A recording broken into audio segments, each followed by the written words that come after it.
mages have been accepted into a special wizarding school to hone their magical abilities. A school that isn't quite built yet. They're gonna have to build that themselves. Like any star in RimWorld, you need food, shelter, and some recreation. That's wizard's chess. Some minor threats began to appear. And then some real threats started to appear. Our first non-rodent attacker is a monk, which is pretty unlucky. These monks can one-shot your pawns. I have the colonists quickly craft a hodgepodge of defenses.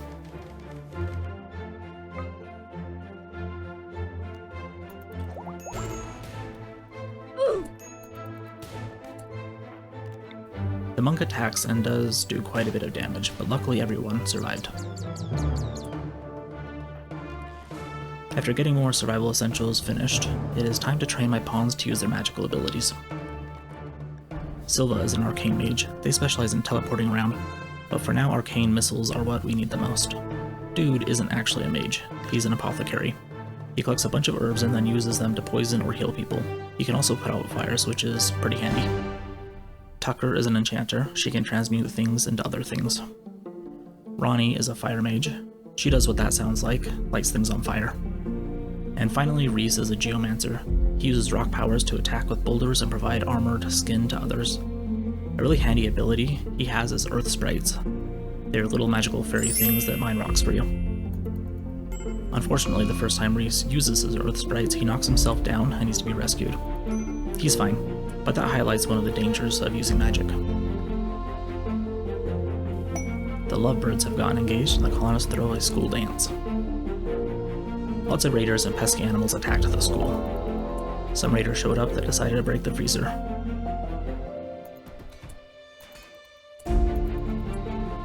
They were taken out easily with magic.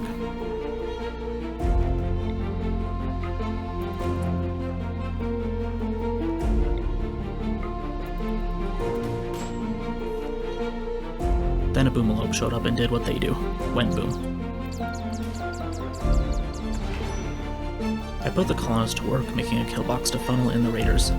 It's made out of wood, which isn't ideal, but it's what we have right now. The school gets a pet monkey for a bit, some people fell from the sky, and a cougar hunts Reese. For some reason, I thought it would be a good idea to fight it instead of hiding inside.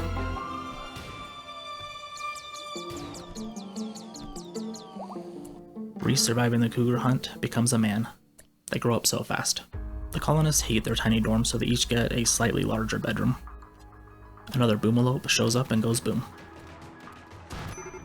Some raiders attack, some of them do what they're supposed to and walk through the traps. Others the colonists need to chase down before they burn down our wood base. The next raid involved a bunch of running around as well.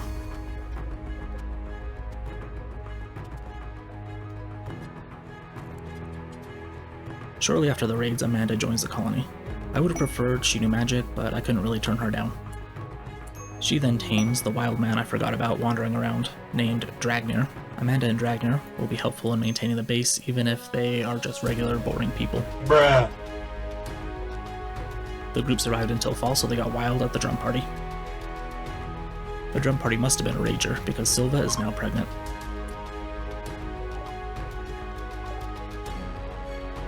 Yet another boomalope shows up.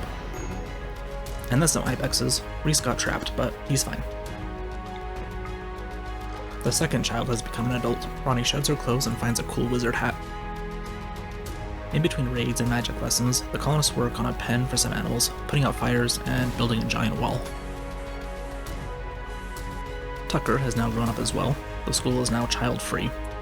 Teenagers are just adults in RimWorld, but they can still stick around and learn magic. Another group of raiders arrives. They are getting more annoying. These ones started a bunch of fires. Silva goes into labor and gives birth to a baby girl. They name her Bailey. The school finally has some kids again. Well, a baby, but same thing. Raiders show up with some grenades to celebrate.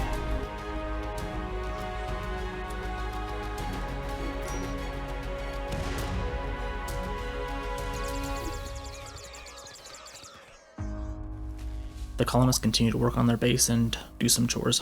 Beggars show up, a bunch of muffalos get grumpy. and a big new magical room was made to craft magical items.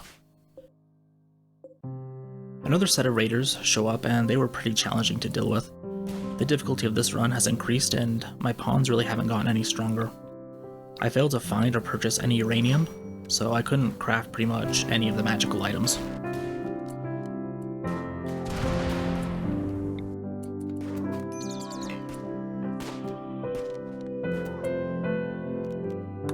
A caravan of traders showed up and decided to park next to an ancient danger, so I figured they could help us deal with what was inside.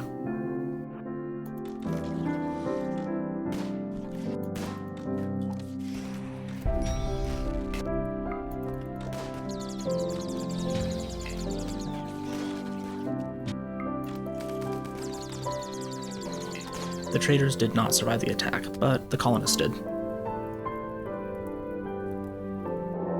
The next major threat to arrive was a mechanoid cluster. This was a symbol of sorts to announce that the run would likely be over soon. But since the wizarding school lasted another year, they celebrated with another drum party. The colony had survived 100 days, each threat was becoming more and more challenging, and it was unlikely that they would survive much longer. So the mages went out to confront the mechanoid threat and see how their magical abilities fared against the robots. You can probably guess how it went. It went bad. They all died.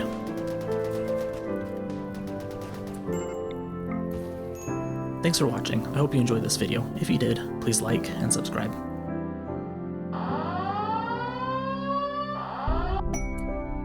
He can't actually kill these robots, but we're gonna pretend he saves the baby and then runs away.